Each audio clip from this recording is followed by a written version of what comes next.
Assalamualaikum warahmatullahi wabarakatuh. Waalaikumsalam warahmatullahi wabarakatuh. Selamat pagi, salam sejahtera untuk kita semua. Alhamdulillah di hari yang cerah ini kita ketemu kembali dengan pantun kita, Bang. Oh ya, Nah, ke Kota Malang singgah ke Kota Batu. cantik. Beli apel untuk sang pujaan. Artinya Bang Seno. Ketemu kembali dalam episode ke-21 Ya, bersama podcast Jejak Pemberdayaan. mantap. 21 dah kita nih, Bang. Alhamdulillah. Udah buat bioskop kita nih, tujuan. Kan? Ya betul. Jadi alhamdulillah nih kita sekarang nih cerah nih, Bang Beng. Wah, Kita di mana sekarang Bang Seno? kita berada di hutan kota nih, Bang Beng. Hutan yang disiapkan memang oleh pemerintah kota untuk menjadi sumber karbon. Oh, Bang begitu Beng. Ya, karena katanya karbon di usia kita ini makin menipis. Nah ini artinya cocok dengan tema kita kali ini Bang Seno. Apa itu? Karena hutan kita kenal kan kalau tidak dijaga ini kan lama-lama habis nih, gundul kan? Iya. Nah begitu juga literasi. Oh, bukan Bang Seno. kepala yang gundul ya? Bukan masih gundul ya? Begitu juga literasi Bang Seno. Oh. Jadi literasi kalau tidak kita jaga, kita rawat, dia akan hilang, habis. Oh, berarti Makanya diperlukan yang namanya konservasi literasi. konfirmasi ini. Berarti kita sekarang lebih banyak tentang cara membaca ya, Bang Beng ya? Bisa juga, tapi literasi kan tidak melulu membaca. Banyak ya, Bang. Tapi Banyak memang nih kan. membaca itu perlu, Bang Beng. Sangat perlu. Yang paling Kenapa? penting bukan hanya membaca abjad, tapi membaca situasi, Bang. Nah, Beng. itu dia. Itu yang penting, Bang Beng. Bagaimana orang bisa membaca situasi kan? Ya. Misalnya kita kerja, Ya. bos tak suka ini jangan kita Ah, buat ya, itu kan. betul. Nah, orang rumah tak suka itu jangan buat itu kan. Nah, tapi itu bayang saja lah, Bang. Ya, makanya kita sebutkan literasi tidak cuma baca tulis. Betul. Sekarang kan ada literasi digital, Digital, kemudian oke. ada literasi keuangan juga, dan juga ada literasi Berarti tentang narasumber kita ini orang yang pakar tentang literasi harus, ya. harus dong, ya kan? Biar dia bisa memberi pencerahan kan. Nah, itu dia.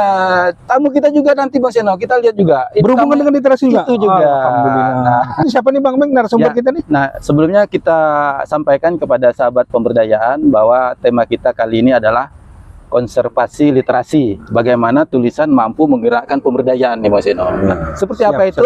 Jangan kemana-mana. Karena apa?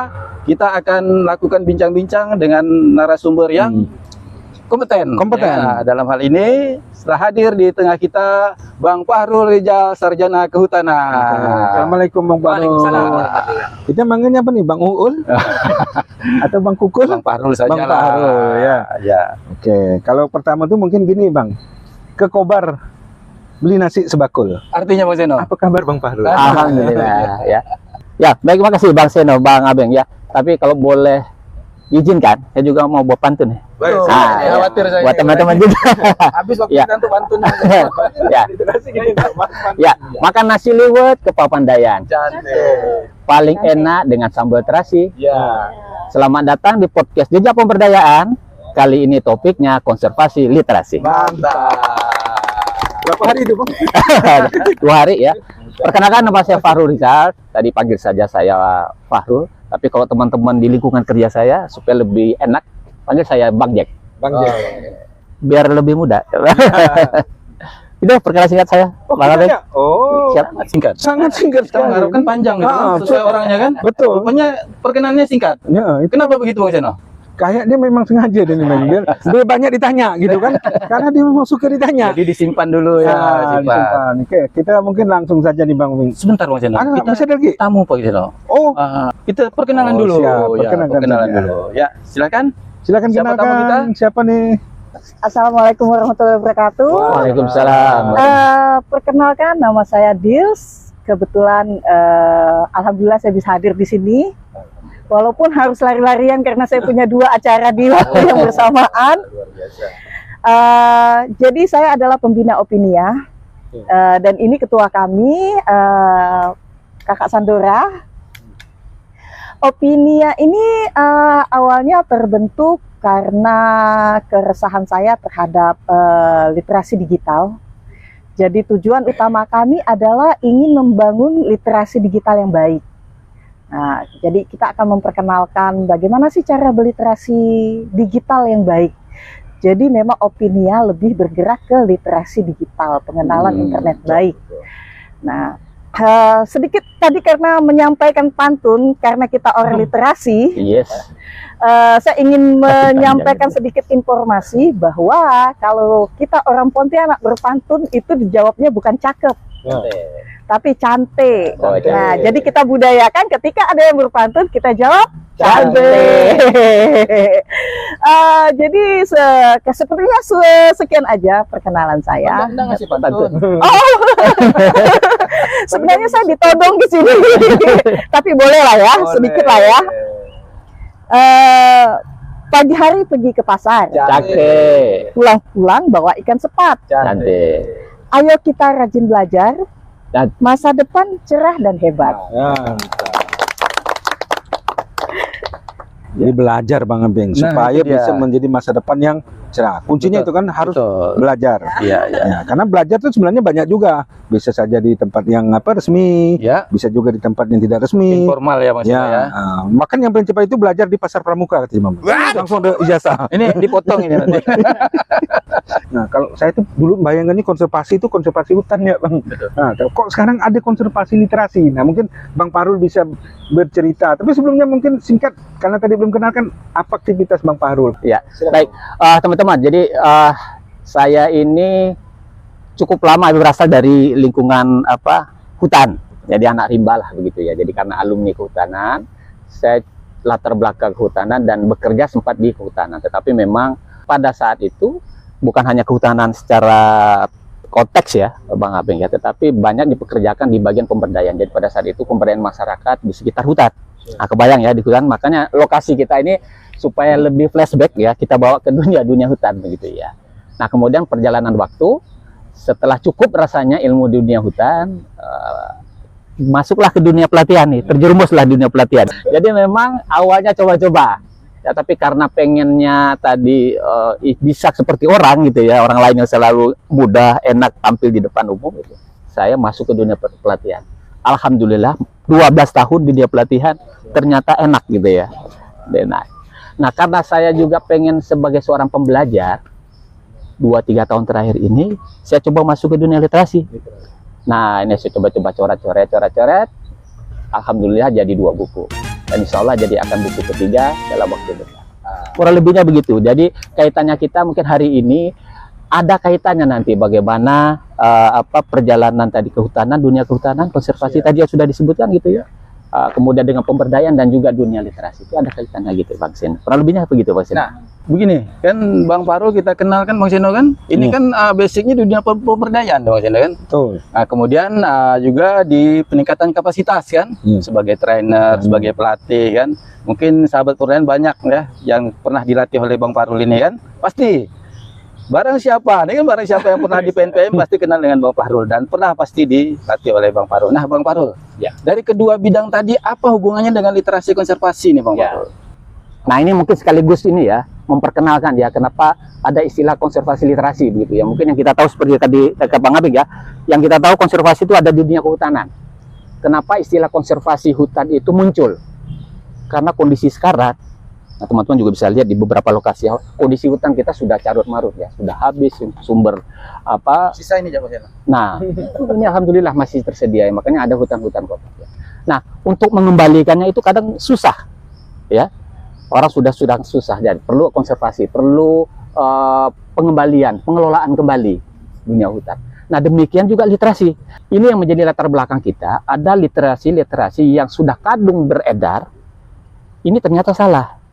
Perlu kita konservasi kembali. Perlu ada pelestarian, perlu ada pengelolaan bahasa-bahasa yang sebenarnya.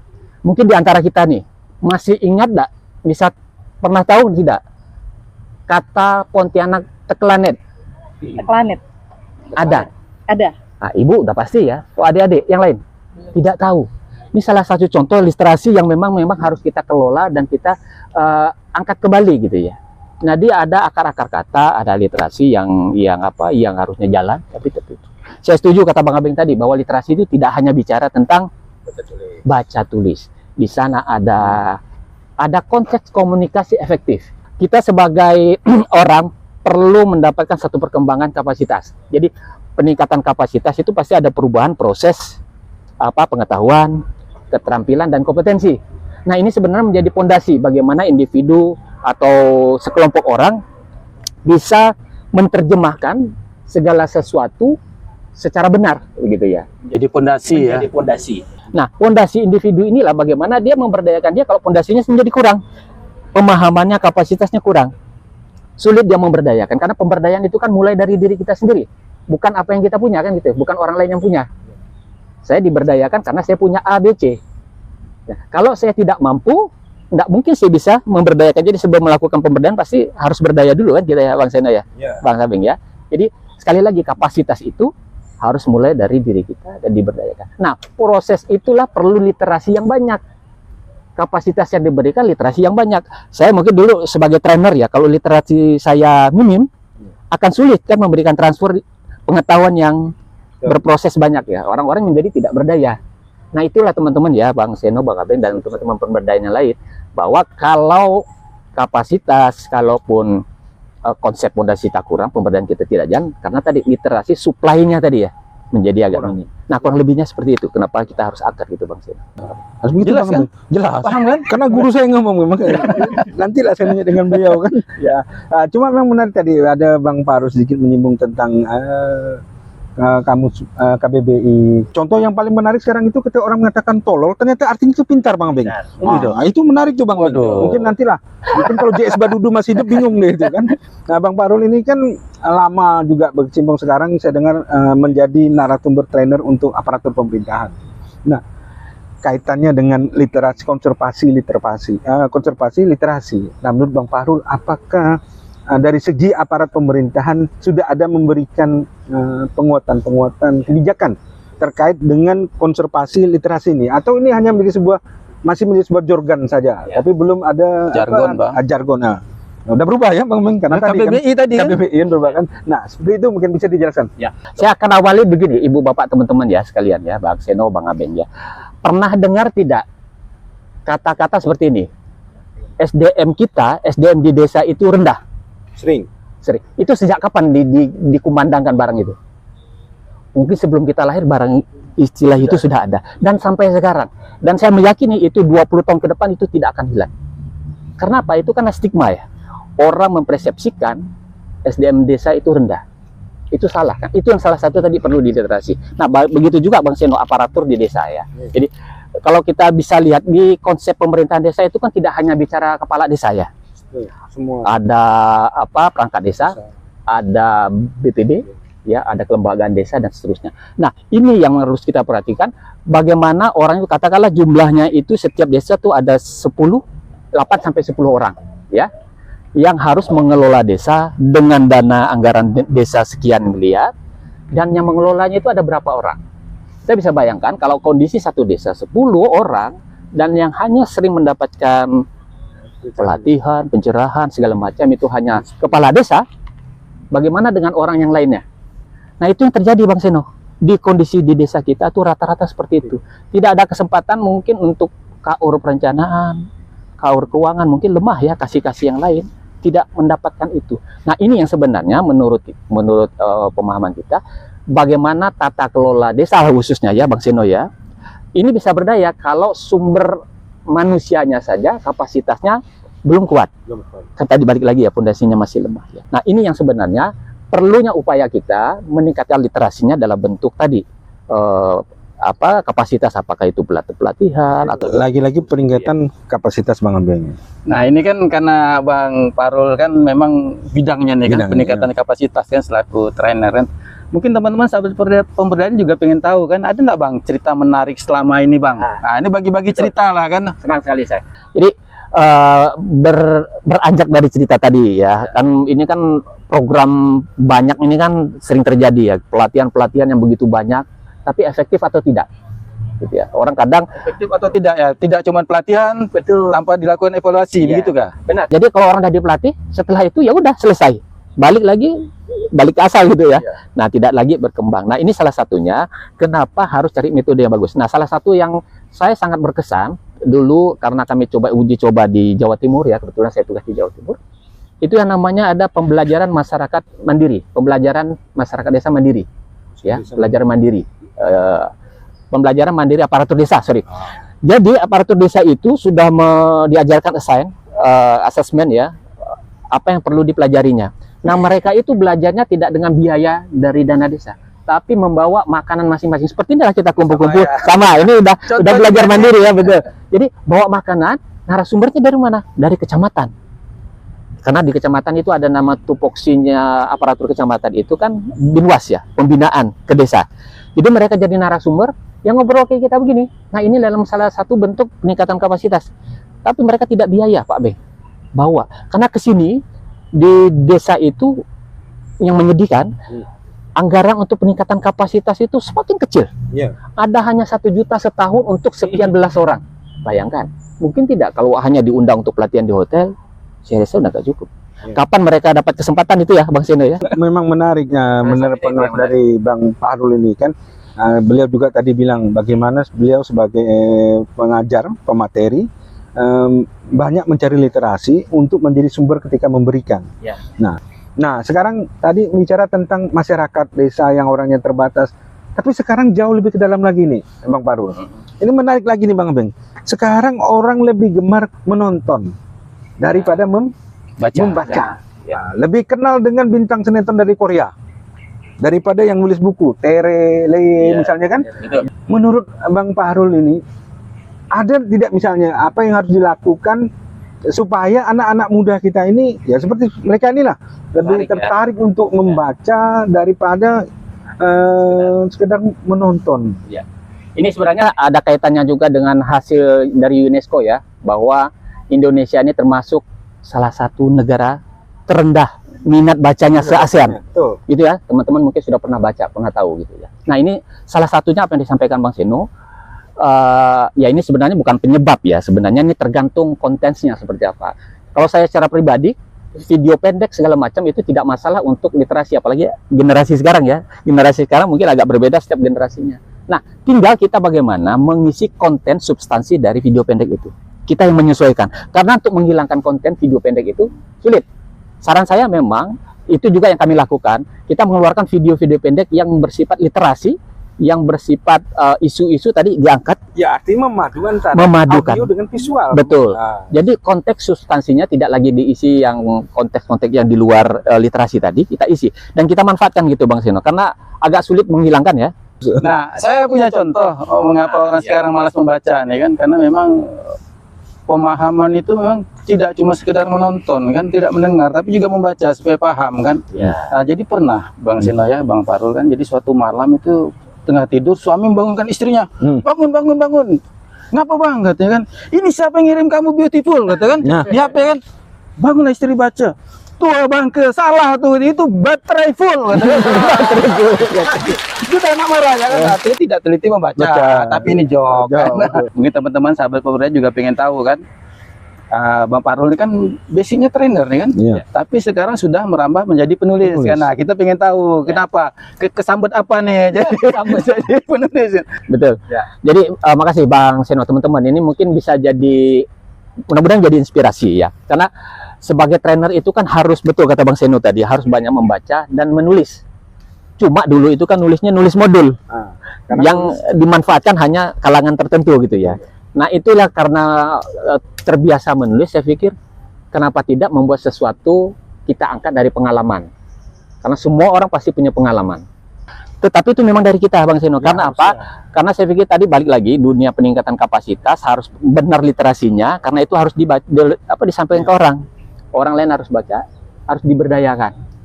Nah kalau yang memberdayakan juga tidak berdaya, Ya. misalnya saya kan agak tidak bisa. Ya. Jadi memaksa. Jadi karena tadi saya bilang bahwa saya ini ada pembelajar, harus coba bisa. Ternyata alhamdulillah. Karena nyoba sekali, nah ini teman-teman mungkin dari literasi digital bisa dicoba. Coba sekali ternyata ada sesuatu, pengen ditulis, keterusan. Karena itu konteks tadi ya, karena harus dipakai untuk dunia pelatihan, Betul. karena ini harus memberdayakan orang. Setidaknya apapun yang bisa diberdayakan. Tapi selain membaca, menulis, satu lagi komunikasi efektif. Sasaran literasi itu. Jadi mungkin orang di sana, di luar sana mungkin ya Bang Abengnya taunya literasi itu membaca saja. Padahal dari membaca menulis juga. Dan Bagian dari komunikasi efektif. Bagaimana kalau komunikasi kita bisa efektif, ya literasi kita juga harus benar. Supaya kan seperti kata Bang Abeng cerita tadi ya, karena literasinya nggak benar ya komunikasinya salah kan gitu. Sebenarnya kalau kita lihat dari manusia itu pada dasarnya memang ya setiap insan itu adalah penulis kan. Ya, betul. Apalagi bagi orang yang sudah berkeluarga, Bang Abeng, dia Nah. pasti seorang penulis. Ya. Mengapa? Karena yang paling sulit adalah menulis namamu dalam hatiku. Aduh. itu, minimal itu. Kan? Nanti kita kasihkan ngobrol nih, Pak Tino. Kita iya. mungkin beri kesempatan kepada tamu kita nih, gimana Siap, nih? boleh. Ya, bertanya. Ya, silakan. Nanti merajuk pula. Nah, itu dia. Oke, terima kasih sebelumnya telah mengundang kami semua di sini. Perkenalkan, saya namanya Dora. Jadi saya di sini mewakili salah satu teman-teman kami di sini ingin bertanya. Yang pertama adalah program-program literasi kini kan sudah banyak nih Pak. Dari gerakan literasi nasional hingga pojok baca desa. Tapi mengapa ada dampaknya ini belum signifikan ke masyarakat khususnya atau ke anak-anak gitu khususnya? Karena banyak yang senior-senior seperti kita membangun pojok-pojok desa, pojok-pojok baca, taman-taman bacaan, tetapi itu minat anak-anak itu sekarang sangatlah sulit karena banyak terpakai di gadget, Ya. kan?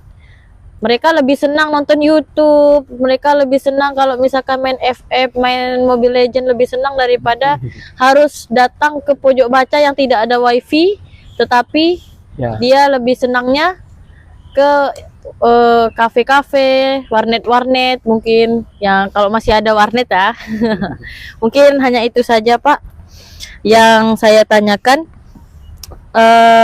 Sama apa yang salah dari perencanaan, pelaksanaan atau budaya kita sendiri nih Pak? Yang salahnya apa gitu dari yang sudah Salah ini susah. Oke, sudah sekian, terima kasih. Langsung ya, Bang Abeng. Makasih ya Kak ya, Kak Aurora ya. Iya. Dora ya, Kak Iya. Dora ya. Sharing saja ya. Jadi sama lah pengalaman yang kita dapat. Kenapa sekarang minat-minat ketertarikan kepada literasi khususnya tadi pojok baca, ke konten-konten dan sebagainya kurang menarik ya. Nah, ini pengalaman saya melihat bahwa sejak saya bergabung di dunia literasi, saya melihat bahwa saat kita membangun wadah seperti tadi ya Bang Seno, pertama memang mungkin promosi yang sangat manual, sangat konvensional gitu ya. Misalnya pojok baca desa, saya melihat di desa juga ada tuh pustaka, tapi hanya ditaruh begitu saja, ya, tidak ada gerakan, ya, dicontohkan pun tidak ada dari penggeraknya gitu ya. Ayo datang ke pustaka desa, ke pojok setelah. Nah, yang disusun juga itu biasa saja. Nah, akan beda. Saya melihat di salah satu teman saya di Surabaya itu ya, mereka buat kafe baca. Ternyata di situ ada jual kopinya, ada tempat bacanya, ada buku yang disiapkan. Ternyata di situ juga ada orang yang standby untuk diajak diskusi tentang buku gitu ya, tentang apapun gitu ya, khususnya tentang literasi lah gitu ya. Dan tampilannya juga menarik, yang namanya juga di kafe ya. Tampilan ya. Tampilan. Jadi selain tadi kita penggeraknya kurang, kemudian tampilan juga menarik. Nah, ini harus diubah gitu ya. Kan bisa mungkin disulap walaupun tidak besar, skala besar ya, kayak pojok baca dan seterusnya. Nah, kalau kaitan dengan konten, balik lagi ya, karena konten tadi ada yang memproduksi. Nah, ini tentunya memproduksi yang sederhana seperti apa. Saya pikir teman-teman Gen Z ini kan konten kreator walaupun sedikit ya. TikTok coba goyang-goyang saja bisa ya. Kenapa tidak? Saya pernah lihat dulu konten kreator di TikTok, dia baca semua buku yang ada dibacakan kayak cerita gitu ya, kayak mendongeng. Fiksi maupun non fiksi, dia ceritakan berdua, ngobrol gitu. Walaupun tidak habis satu buku. Tapi karena yang membawakannya Gen Z dengan canda gitu, menarik. Jadi menarik. Menarik. Jadi konten-konten itu diperbanyak karena memang kalau ingin bicara pembanding dengan konten yang ada, ya walau cuma 1-2, bandingnya ribuan ya pasti kalah. Iya. Tapi memproduksinya kalau massal dan banyak orang yang menggerakkan, saya pikir bisa bersaing. Nah itu, kalau ditanya yang salah ya balik lagi kan, kalau salah ya salah semua gitu ya. Karena tidak ada yang benar-benar menggerakkan konsen ke situ. Lebih baik ke mendukung ke konten-konten yang lain. Nah ini yang kita melihatnya bahwa konten-konten itu kalah banyak gitu, kalah bersaing. Penggerak tadi belum ada. Ada penggerak ya. Penggeraknya. Berarti kan intinya kan, ayo kita gerakkan gitu kan. Betul. Rame-rame gitu kan. Jadi itu kan balik lagi ke pemberdayaan ya, memberdayakan. Jadi teman-teman literasi kalau memberdayakan literasi ya gunakan basisnya basis literasi gitu ya. Balik lagi baik menyusun konten dan sebagainya. Bahkan sekarang ini kan banyak digalakkan konten-konten AI dan sebagainya ya, konten AI, konten apapun yang berliterasi gitu ya tentang buku dan sebagainya. Nah ini yang saya pikir mungkin jadi masukan juga buat teman-teman literasi digital ya. Ini lebih banyak gitu. Gitu. Oke. Kurang lebihnya. Kasih lagi Bang Seno, masih. Boleh. Kayaknya dia pengen nanya lagi nih. Ya silakan. Oke, Ya. perkenalkan nama saya David. Saya sini ingin bertanya, jika Bapak diberikan mandat nih untuk merancang program konservasi literasi, nah untuk Indonesia, apa 3 kunci strategi agar literasi tidak hanya bertahan, tapi benar-benar bergerak menjadi motor penggerak di badan masyarakat, di lingkungan masyarakat, sorry. Berapa? 3 aja bukan 17/8 ya. Kalau 17/8 enggak hafal lah saya Bang Seno ya, agak susah ya. Ini bagus pertanyaannya ya. Jadi ini juga PR buat saya, buat kita semua ya. Jadi kaitannya dengan ini. Seandainya jadi dapat mandat nih ya. Nah, itu Luar biasa ini berat ya. seandainya. Seandainya. Nah, jawab ya, kan seandainya. Mudah-mudahan enggak seperti orang-orang di sana ya dikasih mandat malah nyelah kemana-mana ya. Nah, kalau saya saran begini, kalau 3 yang mudah-mudahan ini bisa pas ya. Pertama harus kita sesuaikan karakter ya. Karakter. Jadi orang kalau ingin memberikan satu program ya ataupun kegiatan, lihat karakternya juga. Orang audiensnya. Udah tahu audiensnya ini misalnya dia visual.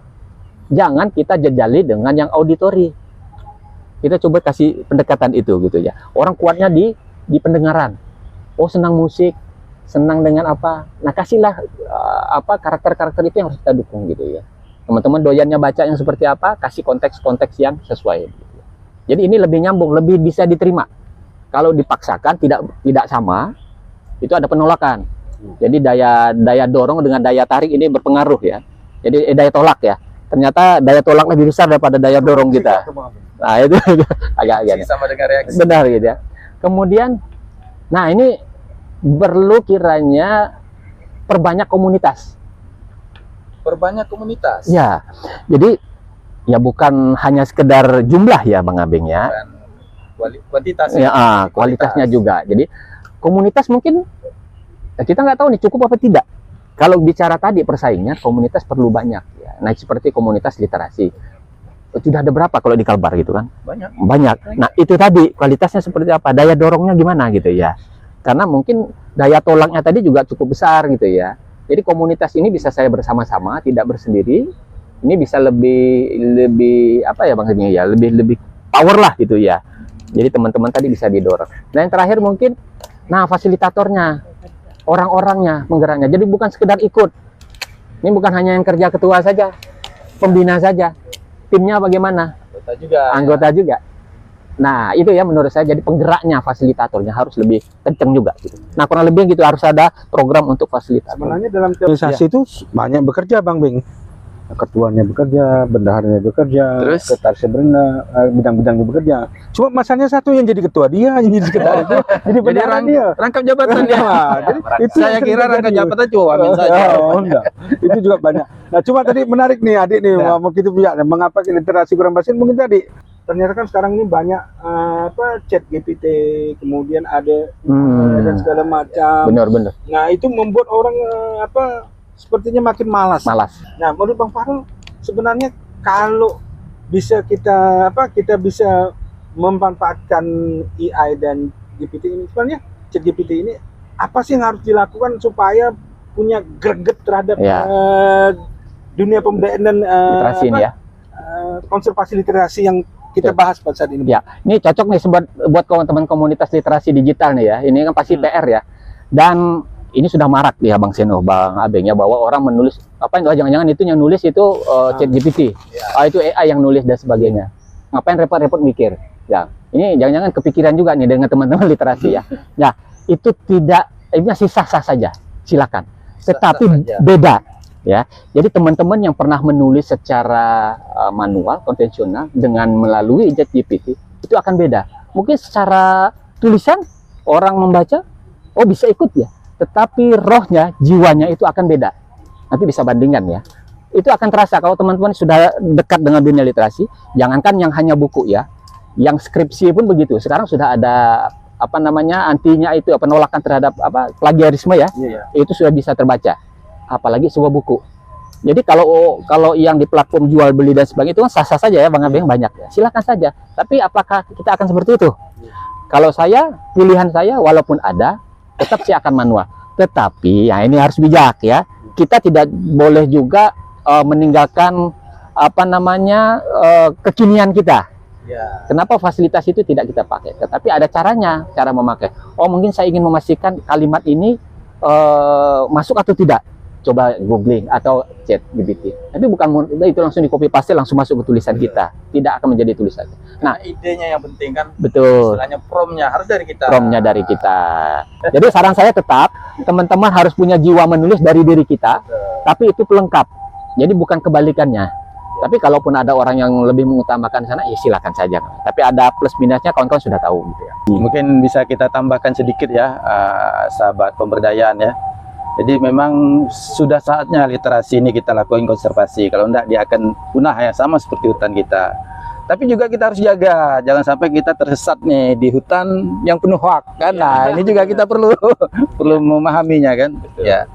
Termasuk juga tidak sesat di pemahaman. Ya, Gagal paham. gagal paham jadinya gitu. Jadi mungkin sebelum kita tutup nih Bang Parul, ada closing statement Ya. tentang literasi. Jadi terima kasih Bang Seno. Dari saya, teman-teman, literasi bukan hanya kita bicara tentang membaca, tetapi juga menulis dan bagaimana komunikasi kita jaga bisa menjadi lebih efektif ya. Dan ini akan terjadi kalau kita memberikan peningkatan kapasitas kepada orang-orang tersebut. Supaya apa? Supaya proses pemberdayaan kita memiliki fondasi yang sangat kuat. Itu dari saya. Oke, terima kasih Bang Parul. Ini menarik sekali. Kalau saya menangkap intinya satu Bang Abeng, bahwa Apa itu, Mas bagaimana Eno? bisa memahami komunitas orang yang kita coba kita tuju, Bang. Betul. Oke, terima kasih atas perhatiannya adik-adik semua.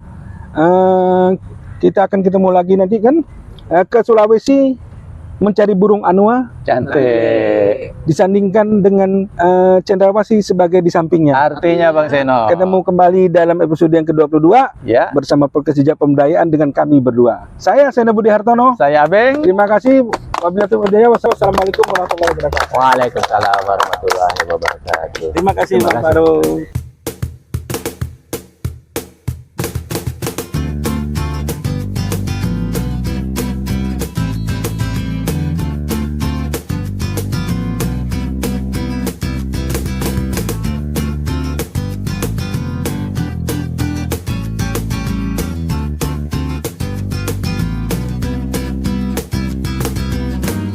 Hari ini ku dendangkan lagu yang ingin ku nyanyikan, terkenang semua kenangan yang telah ku alami. Ingin ku buka lembar baru